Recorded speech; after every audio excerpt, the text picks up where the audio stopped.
اور ایک اور حدیث میں آتا ہے قیامت کی علامات میں سے، اگرچہ اس کا اس صورت سے تعلق نہیں ہے لیکن چونکہ اس سے ملتی جلتی ہے اس لیے میں بیان کر رہا ہوں۔ حدیث میں آتا ہے رسول اللہ صلی اللہ علیہ وسلم نے فرمایا یحصر الفرات عن ذہب، ایک وقت آئے گا کہ یہ جو دریائے فرات ہے نا، کہاں ہے یہ عراق میں دریائے فرات۔ آپ صلی اللہ علیہ وسلم نے فرمایا ایک وقت آئے گا کہ دریائے فرات ہٹے گا اپنی جگہ سے اور نیچے سے سونا دریافت ہوگا، بے پناہ سونا۔ یہ دریا فرات ہے نا، اس کے اندر سونا دفن ہے، کہاں ہے یہ اللہ ہی کو معلوم ہے، لیکن ایک وقت ایسا آئے گا کہ وہ دریا وہ سونے کو ظاہر کر دے گا۔ آپ صلی اللہ علیہ وسلم نے فرمایا لوگ اس سونے کو حاصل کرنے کے لیے جھپٹیں گے، ہر شخص چاہے گا مجھے مل جائے، اور اتنی قتل و غارت ہوگی کہ 100 آدمیوں میں سے 99 قتل ہو جائیں گے۔ کیا مطلب؟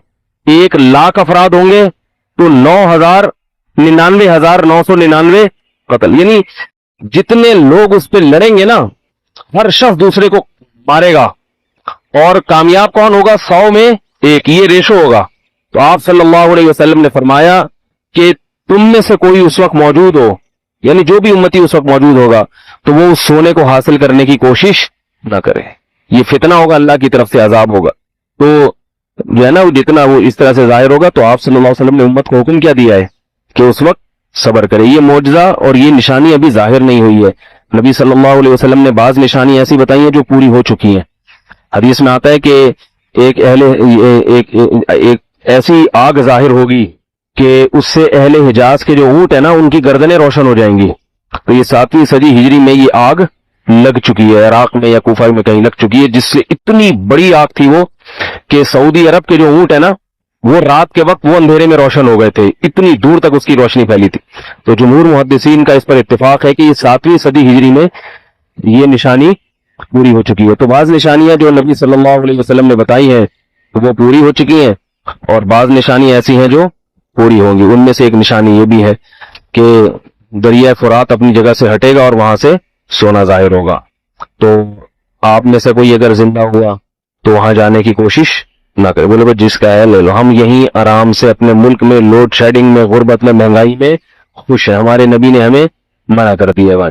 جیسے دجال کے بارے میں آتا ہے نا کہ ایک طرف اس کے جنت کا باغ ہوگا ایسا خوبصورت، تو نبی نے کیا فرمایا؟ جو باغ ہے وہ اصل میں آگ ہے، اور جو آگ ہے وہ اصل میں باغ ہوگی۔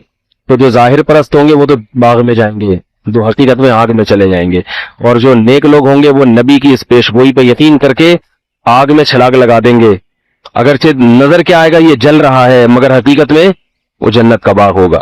تو یہ اللہ کے نبی کی باتوں پر جس کو ایمان ہوگا وہ عمل کرے گا۔ قیامت قائم ہونے سے پہلے دجال بھی آئے گا، حضرت عیسیٰ علیہ السلام بھی آئیں گے، حضرت مہدی بھی آئیں گے، سورج ایک دفعہ مغرب سے نکلے گا، یاجوج ماجوج ظاہر ہوں گے۔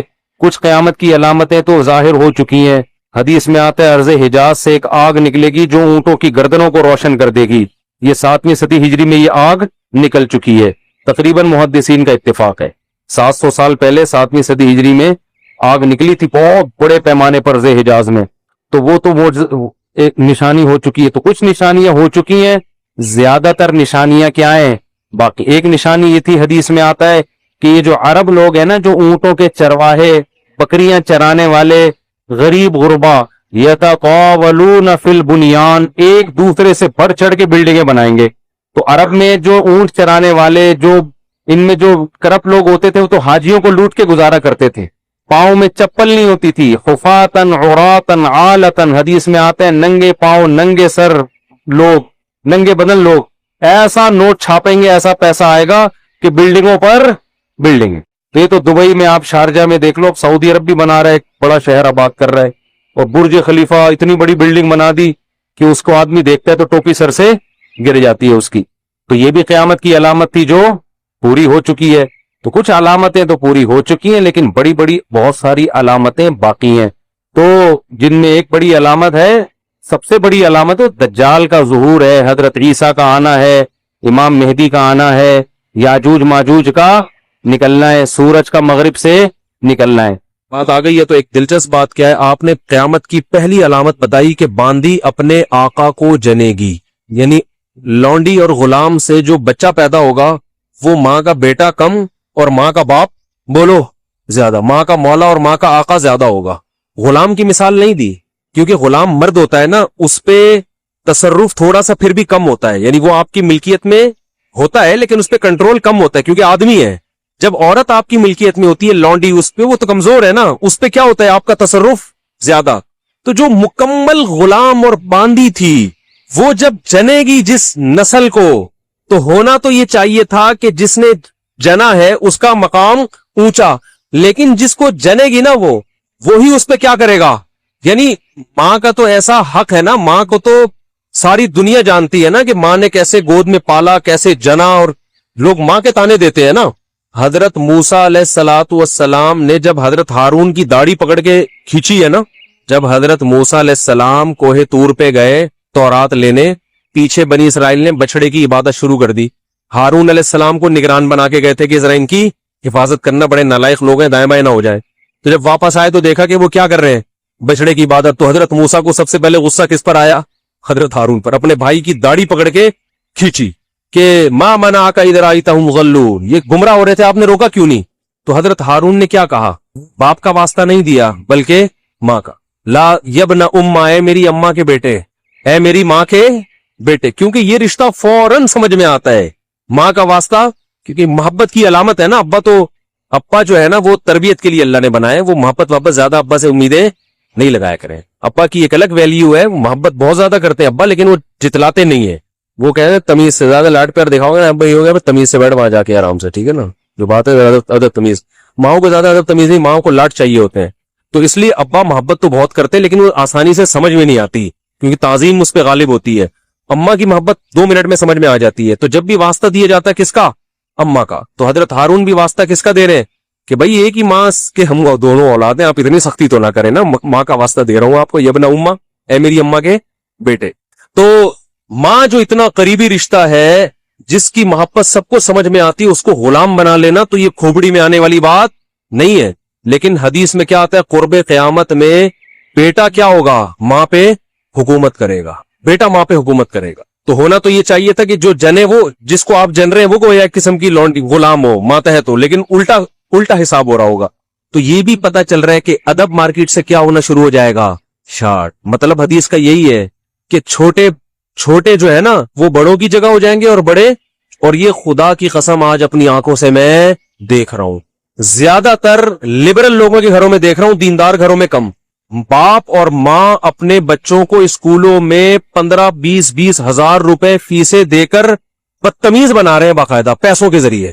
یعنی اسکولوں میں پڑھا رہے ہیں, ماڈرن اسکول ہیں, اور بہت ہی ماڈرن قسم کے اسکول جن میں مذہب نہیں ہے, بچہ انگلش بہت اچھی بول لیتا ہے, اور ٹھیک ٹھاک فیسیں دے کے کیا کر رہے ہیں, اپنی نافرمانی پیسے دے کے سکھا رہے ہیں. آج بھی میرے پاس ایک کیس آیا, کسی کو نہیں پتا چلے گا کس کی بات ہو رہی ہے.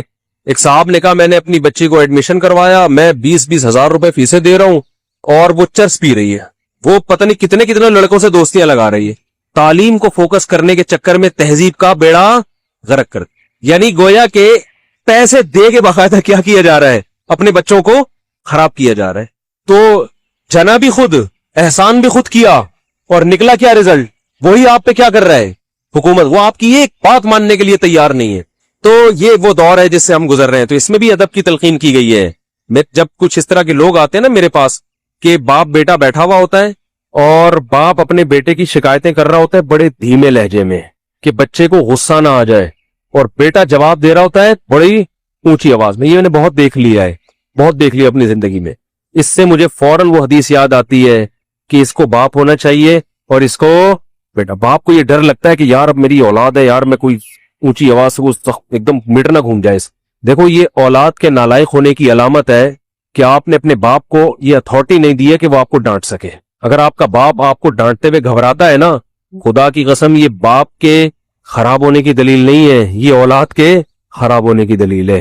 یہ اولاد کے خراب, وہ ڈر لگتا ہے اس کو کہ یار کچھ بول دوں تو ایسا نہ ناراض ہو جائے. میں نہیں کہہ رہا اولاد پہ بیجا سختیاں کرے یا خام خامے ڈانٹ ڈپٹ کرتے رہے, اس سے تو ڈپریشن کے مریض بنتے ہیں. ماں باپ ظلم بھی کرتے ہیں. اس پہ میں انشاءاللہ بیان کروں گا کہ میرا ارادہ, میں نے جو سینٹ میں بل پیش ہوا نا کہ ماں باپ کو اولاد پہ ہاتھ اٹھانے کی اجازت نہیں, شوہر کو بیوی کو ڈانٹنے کی اجازت نہیں, تو یہ بالکل خلاف ہے, لیکن اس کا ناجائز فائدہ بھی اٹھایا جاتا ہے. تو ماں باپ کو بلا وجہ اولاد پہ ہاتھ اٹھانا شرعن جائز. یا آج ایک صاحب بحث کرنے لگے کہ مجھے اجازت دی ہے شریعت نے کہ میں اپنے بچے کو تھپڑ مار سکتا ہوں. میں نے کہا آپ کو اجازت شریعت نے نہیں دی ہے کہ بلا وجہ آپ اپنے بچے پہ ہاتھ اٹھائیں، اور خاص طور پہ نابالغ پہ. نابالغ کے حقوق اسلام میں بہت زیادہ ہے. ماں کو اجازت نہیں اپنا غصہ کسی اور پر ہے نکال کس پہ رہی ہے. میں نے ماؤں کو دیکھا ہے طبیعت خراب ہے جھنجلا رہی ہے، بچے کو پڑھ کے طبیعت سے کوٹ دیا اس کو، وہ بیچارہ. بعض بچے ماں کی چنگیز خان جیسی مائیں ہوتی ہیں، وہ بچے ٹھٹر ٹھٹر کے ان کی جو گروتھ ہے نا وہی رک جاتی ہے ان کی. اتنا سختی کا ماحول انہوں نے گھر میں دیکھا ہوتا ہے. تو یہ نہ باپ کے لیے جائز ہے اور نہ ماں کے لیے. تو اس میں علماء کے واقعات بھی سناؤں گا کہ اپنی اولاد کو مارنے سے پہلے کیا ان کے اصول تھے کہ ہم زیادتی نہ کر بیٹھے. خلق من الماء بشرا، نہ کہتے تمہیں اللہ کی قدرت سمجھ میں نہیں آتی. ایک غلیظ پانی سے انسان کو بنایا میں نے، اس پانی کو دیکھو، اور بنا کے کیا فجعلہ نسبا وصہرا، اس کو 2 خاندان دے دیے، ددیال ننیال، اور بلوغت کے بعد ایک خاندان دے دیا سسرال.